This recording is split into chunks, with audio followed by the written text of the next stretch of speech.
On the morning of September 20th, 2017, Hurricane Maria struck right here in Puerto Rico, devastating the island with 155-mile-per-hour winds. The third strongest storm to make landfall in the U.S. unleashed a full-blown humanitarian crisis on American soil. Thousands of people lost their lives, and even more were forced to leave home and come to the continental U.S. Now, 1 year after the storm, hospitals and other public buildings remain badly damaged, the electric grid is vulnerable to frequent outages, and the most isolated areas lack water. Puerto Rico is in crisis and needs support. Thankfully, the City University of New York has been playing a crucial role in the recovery effort. I'm Tinabeth Piña from CUNY TV, and you're about to see the many educational, environmental, and constructive ways in which CUNY has been helping Puerto Rico bounce back.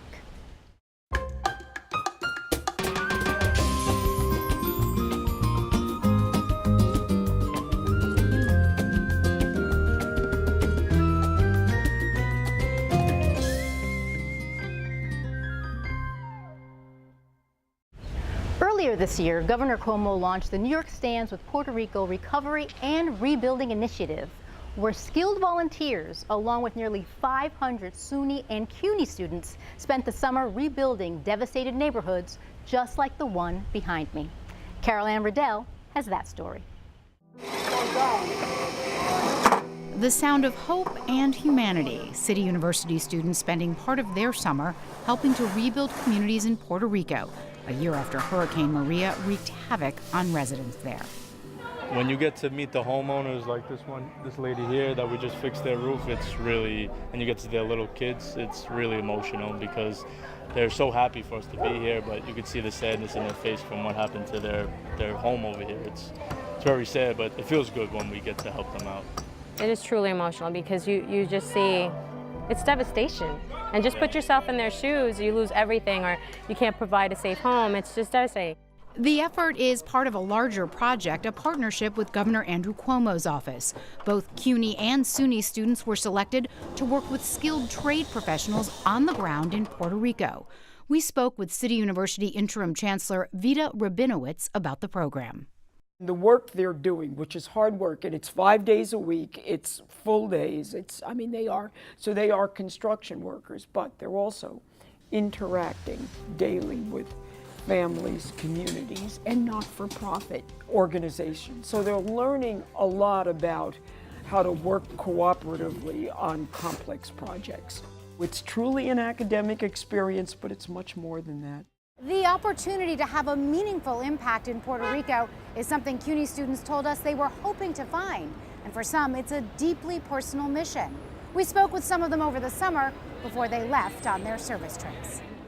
I have a grandmother who passed away as a result of the hurricanes, so that's when my passion for the initiative grew because I felt helpless. I didn't know what I could do to help. It's like a huge privilege. I am so proud of my school. CUNY is an institution for which public service is at the core. We were built, literally, to serve the underserved people of New York. That is in our DNA. So I see this work as right in our sweet spot. Governor Andrew Cuomo talked about the efforts earlier this summer while in Puerto Rico. We want to increase the number of students who are coming to help.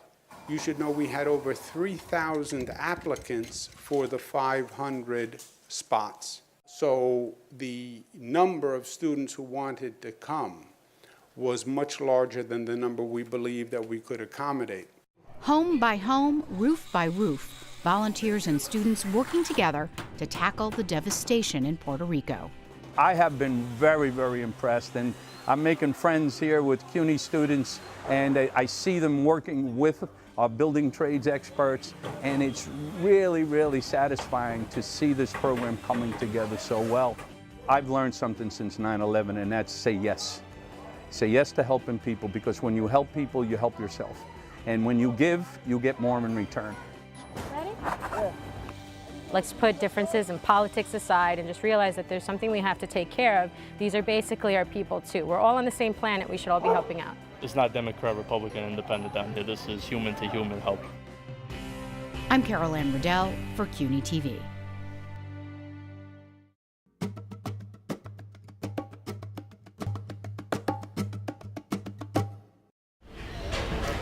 Many Puerto Ricans who relocated after the storms have still not returned home.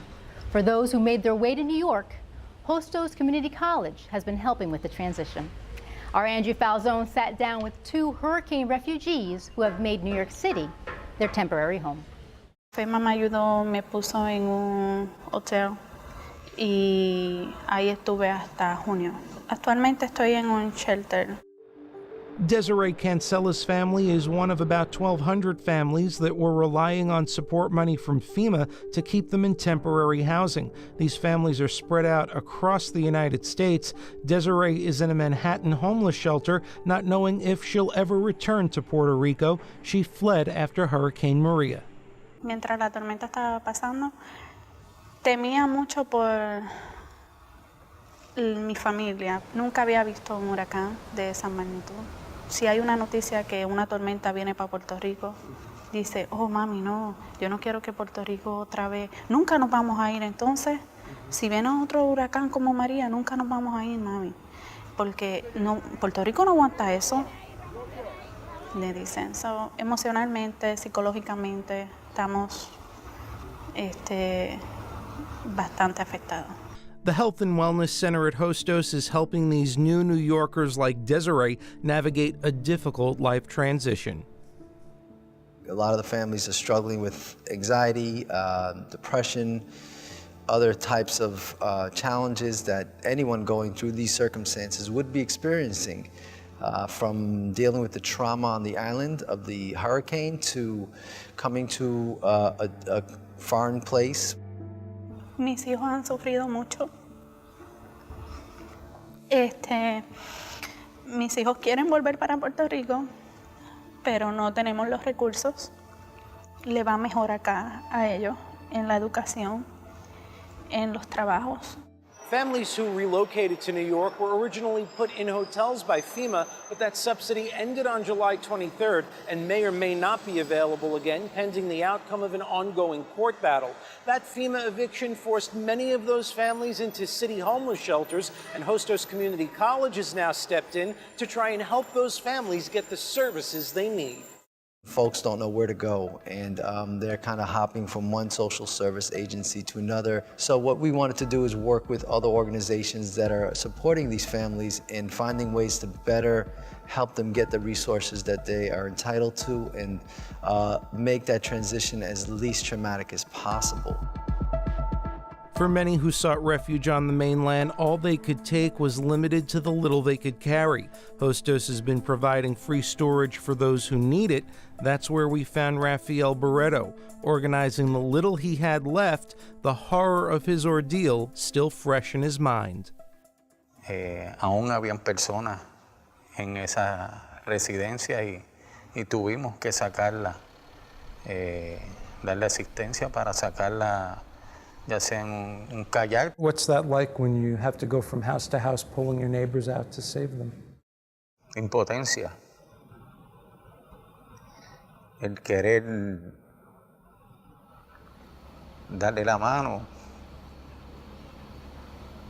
apoyo, y no teníamos mucho que ofrecerle y dejarle saber que estábamos con vida y que estábamos allí para darle la mano. Many hurricane survivors who came to New York have been shocked by housing prices, making it harder for them to live in unsubsidized housing. Rafael is working 2 jobs and is still unable to afford his own place. Muchos de nosotros no buscamos que la ciudad nos facilite voucher, nos pague nuestras viviendas. Lo primordial para muchas familias es tener un techo seguro. Una vez uno tenga un techo seguro, el camino se nos hace un poco más fácil porque ya nos podemos enfocar en trabajar lo que estamos trabajando. Do you want to stay in New York? Would you like to go back to Puerto Rico? En Nueva York estoy prestado por un tiempo, pero yo regreso a Puerto Rico. Como decimos mucho, ese pedacito de tierra es nuestra vida. Y en Puerto Rico es que yo voy a morir, no voy a morir en Nueva York.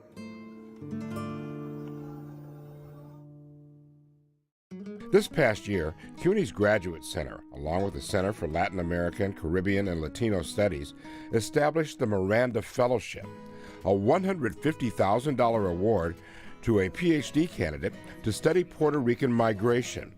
It marks the first time that a program specific to the study of Puerto Rico has been established within CUNY at the doctoral level. More than 250,000 students who were attending colleges here in Puerto Rico found they couldn't go back to school after the hurricane. But instead of putting their schooling on pause, many were welcomed at colleges on the mainland, including CUNY schools, who offer displaced Puerto Rican students in-state tuition. Ernabel DeMillo has more. Monica Martinez Raga was vacationing in New York when the hurricane hit. She watched the images helplessly from a friend's apartment. It was just completely heartbreaking and really frustrating for me not to know how my family was for a whole week. She also found herself stranded in New York with just her carry-on luggage. I couldn't go back for multiple reasons. The hurricane had destroyed part of the airport. Also, my parents could not host me back home because the resources were quite limited. There was no food, there was no water, no electricity, and there was so much uncertainty. With no money, she had to work 2 jobs until she was able to afford an apartment. Then she decided to head back to school when she heard about CUNY's program to help students from Puerto Rico. And I saw that CUNY was giving tuition break to people in Puerto Rico for students. And that was what motivated me to get back on track, simply because I had this opportunity to go to an excellent school.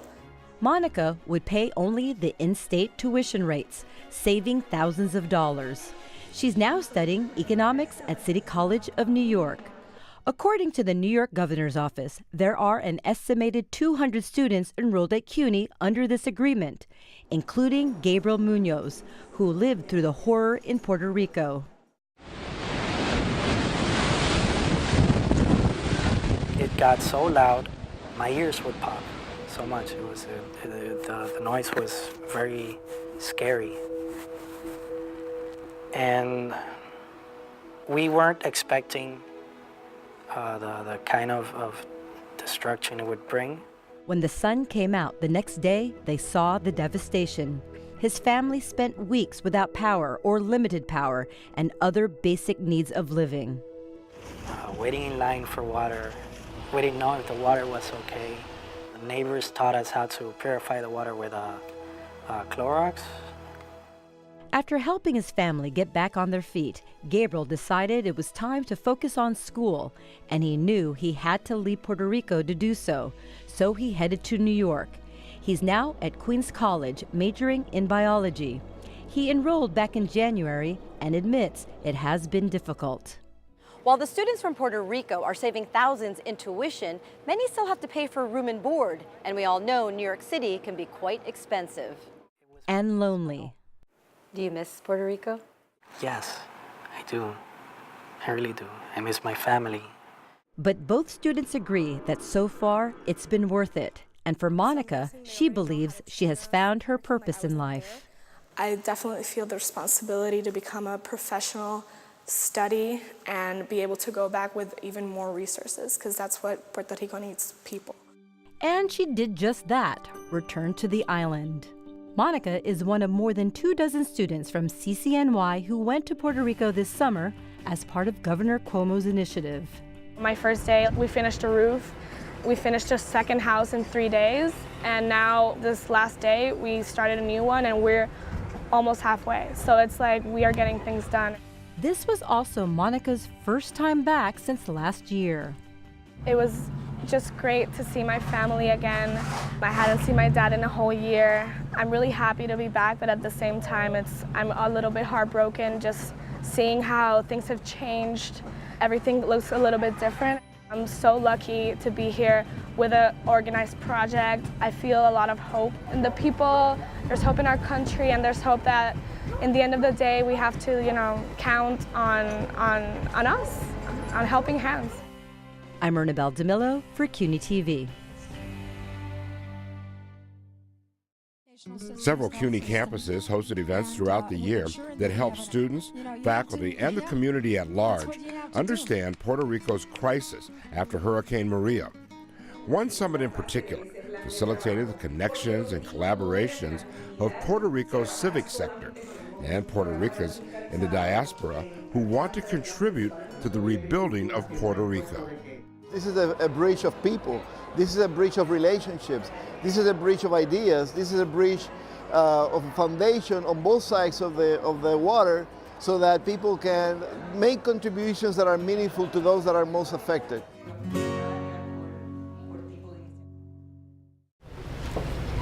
You're about to meet a professor from John Jay, who not only was in Puerto Rico during Hurricane Maria, but has been a driving force in the island's recovery. She's been a part of many initiatives, including flying medical teams here at a time when many doctors and nurses are leaving the Commonwealth. Zyphus LeBron has that story.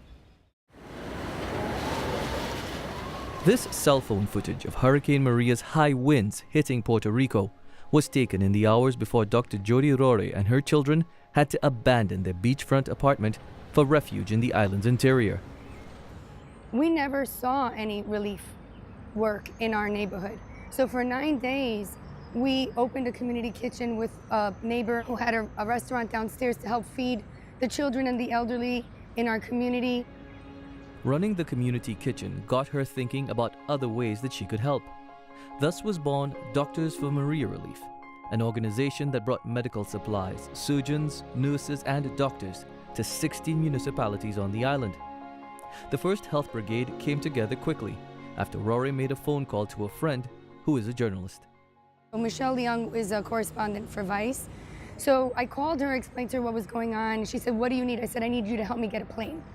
And we put a call out. I put a call out for medical providers, doctors and nurses to come and help me.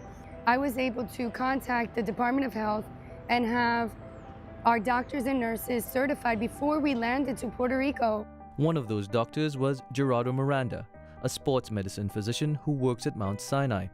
He says he was shocked by the scope of the physical damage to the island's infrastructure. I grew up there, so I've been through a couple of hurricanes, but nothing like this. Miranda's background as a team doctor proved crucial when packing the essentials for treacherous travels along mostly eroded roads. The brigades often offered roadside assistance to patients, signing prescriptions, and offering consultations from the backs of flatbed vans. More often than not, we're just chronic illnesses that were in the verge of becoming acute. So people that needed their periodic assessment were not able to get to the doctors, or the doctors weren't able to open their offices because they didn't have any electricity. They didn't have access to the roads for wherever they live. So it was a combination of things. Access to electricity and the need for clean water was just part of the issue. Rory says that the storm had blown the lid off the percolating health crisis that existed on the island. People in the hardest hit regions don't have access to doctors because their doctors have left the island, or their doctors that are there don't have the ability to open their offices. According to the Puerto Rico Statistics Institute, more than 1,200 physicians and surgeons left the country between 2005 and 2013 to live on the mainland. There, they can earn more than double what they make on the island. In Puerto Rico, different than in the States, it's more common that you have your own practice and your own income. So when you're not working, you're not earning money. The fiscal crisis is going to only compound the situation for professionals to leave because there's no incentive for them to stay. The inconsistency of electricity with the ongoing blackouts and the fact that people still remain without light and water on a consistent basis are just things that make it so that this health crisis is compounded.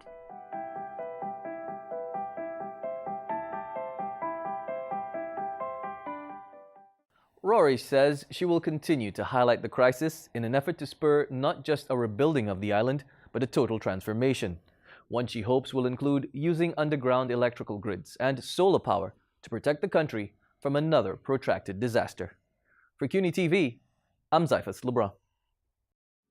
Right after Hurricane Maria, Hunter College's Center for Puerto Rican Studies launched Rebuild Puerto Rico, a website that supports Hurricane Maria disaster relief and recovery efforts. You can find information about volunteering, donating, and much more by logging on to centralpr.hunter.cuny.edu/Rebuild Puerto Rico. When a natural disaster strikes like Hurricane Maria, not only are the people affected by it, but so is the environment.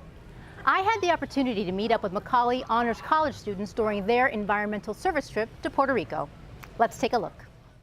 I think of like this tropical island that's so beautiful and what it used to be. And just looking at the environment and seeing how different it is now is so sad.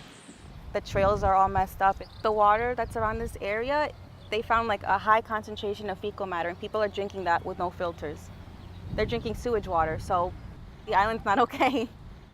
Jasmine and Destiny are two of the 16 students who were selected for the Macaulay Honors College service trip to Puerto Rico. They teamed up with workers from the San Juan Bay estuary to not only engage in service, but also learn more about the island's biodiversity. The 5 areas of concern that are part of this relief program are the community support.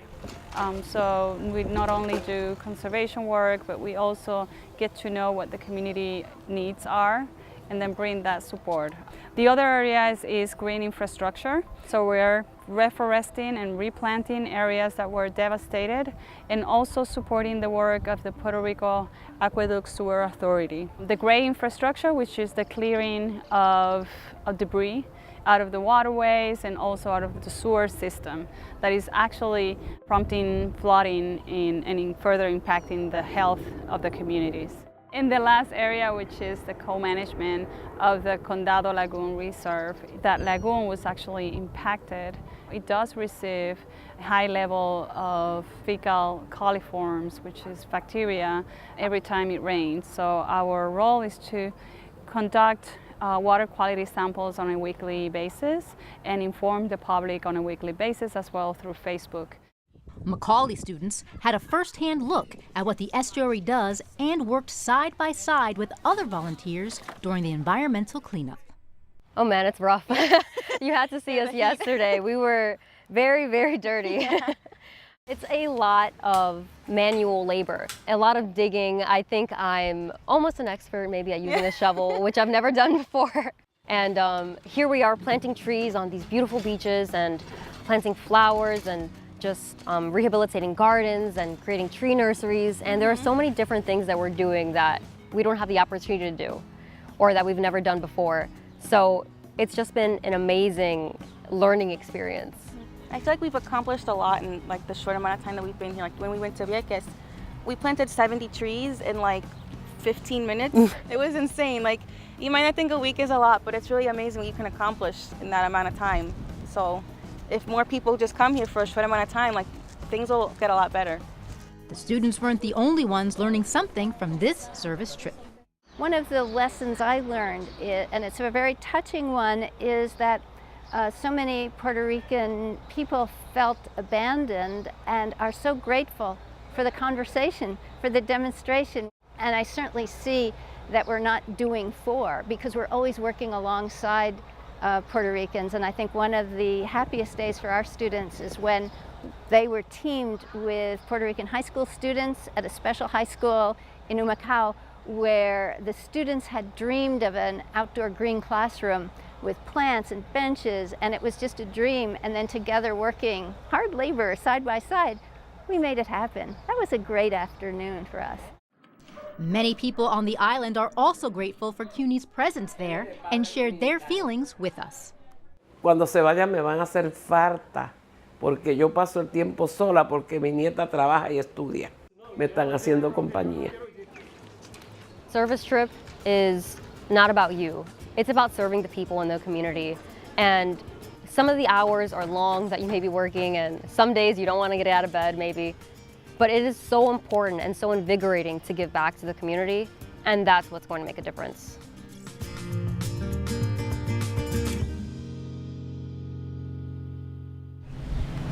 Although Puerto Rico is still in the process of rebuilding, you can and should come for a visit. All of the CUNY students and faculty who visited the island in the past year not only worked hard in helping the island bounce back, but also enjoyed what the island has to offer. Tourism is one way you can help Puerto Rico recover. For more information on other ways you can help, log on to our website at tv.cuny.edu. I'm Tinabeth Piña, and thanks for watching. Gracias.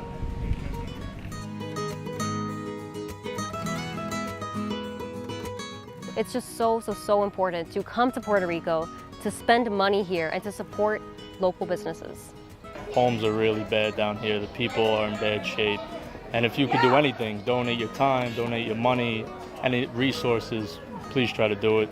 I would stress it as well that all of us students try to make awareness in social media, because our work here is not done. It's just so important to come here and do what we can, and then to bring it back to CUNY and to share what we learned and to share what we saw.